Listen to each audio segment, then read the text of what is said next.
right, KJ Smith fans. I mean, I feel like, I don't want to sound arrogant here, but I feel like damn near everybody should be a KJ Smith fan because you might not like one, you might hate Andy on Sistas, but dang it, you might love KJ on The Family Business or one of her numerous other roles she's played in the past few years. But she did an interview with Hollywood Melanin, and this is a pretty solid interview here talking about leading and producing The Available Wife, tapping into her calling, and working with Tyler Perry. I will leave a link to the full article in the comment section below. It's going to be pinned to be the top comment, so make sure you check out the link for yourself.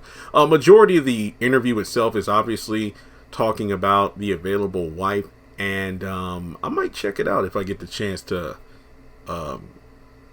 find it either on a streaming service or something. But regardless, I didn't know that she worked as a producer. I remember when it was released and, she promoted it. I didn't know she was actually behind the scenes, not just the lead in the actual film itself. But it's one of her nearest and dearest projects, and is currently going through the festival circuit and has already been nominated for Best Narrative Feature at the American Black Film Festival. Okay, now the storyline centers around Nicole Wright, Smith's character, a successful music executive whose life is about to fall apart while having an affair with Kingston, who's portrayed by Jamal Hill, the sexy artist on the rise, full of promise, and who is full of promises.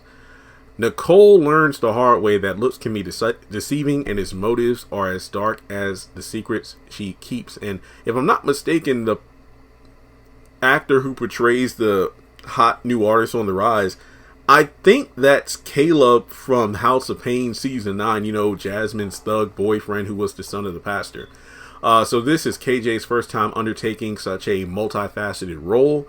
Although the complexity of Nicole's character made her exciting to play, KJ didn't fully relate to her at first. She says, "It was hard for me because I would simply not make the choices that she made. However, in the entertainment industry, one of the things that they warn you about is that it might be a very dark place. I faced some of the same decisions that Nicole had to make, but I chose a different path. I literally have found myself in this situation, and I did not make that choice." She would do anything for her family, and that's something that I do have in common with Nicole. The fact that she doesn't let anything take her down. It's like me, I never give up. I never have, and I never will.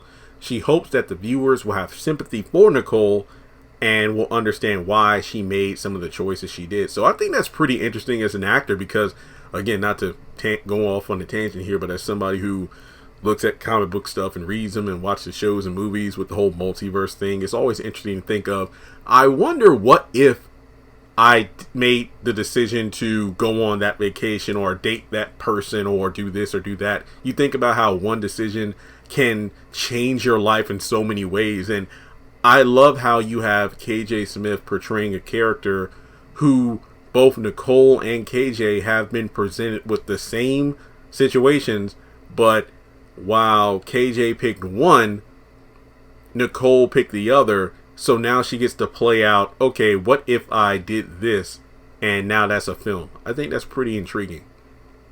So, as I mentioned before, it marks her first time both as a leading role and producing a project of such magnitude.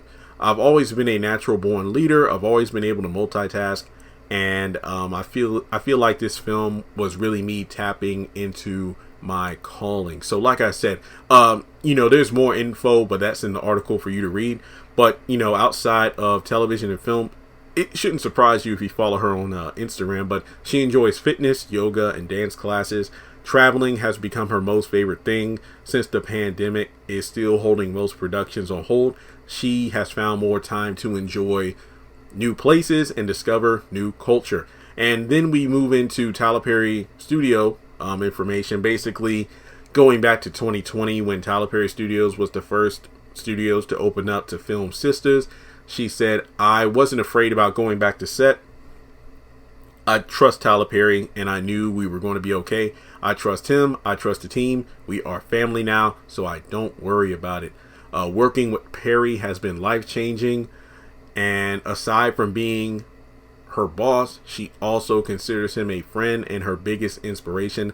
I don't know how he finds time to respond to my text messages, but he always responds quickly. I mean, no one's done what he's done in the business. So from there, the available wife has made an impact on KJ and her work. And she also calls Smallwood, who is a film based on the book.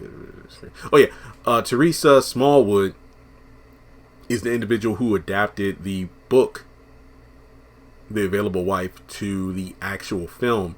She's also an inspiration to KJ and has impacted her career. I call her often. She gives me advice, and especially as an up and coming producer, she has made so many films. She is just so great. So The Available Wife is currently available at American Black Film Festival play through August 30th, and it will later drop on one of the streaming platforms, KJ said in an announcement. So stay tuned. So basically, yeah, as soon as I'm able to find out where it's going to be available, I will probably watch and review it. But yeah, this was a cool interview. And yeah, it's interesting when you have somebody who's been acting in so many positions so many roles, who's working behind the camera now. So it really shows the evolution of sometimes it isn't always being about a great actor, but you evolve to take on different roles like producer and maybe even director yourself. So I think that's pretty dang cool. So keep it up, KJ. I have no doubt you will be popping up on screens for the remainder of 2021 into 2022. She is a beast at the game, and I just hope things continue to go up for her. And that's really all I have to say about this particular article. Like I said, you can read the full thing in the comment section below if you click the link. But make sure you like and subscribe. Both of those things really help the channel. Follow me on social media. Links are in the description. And if you want to donate, feel free to do so on PayPal or Cash App.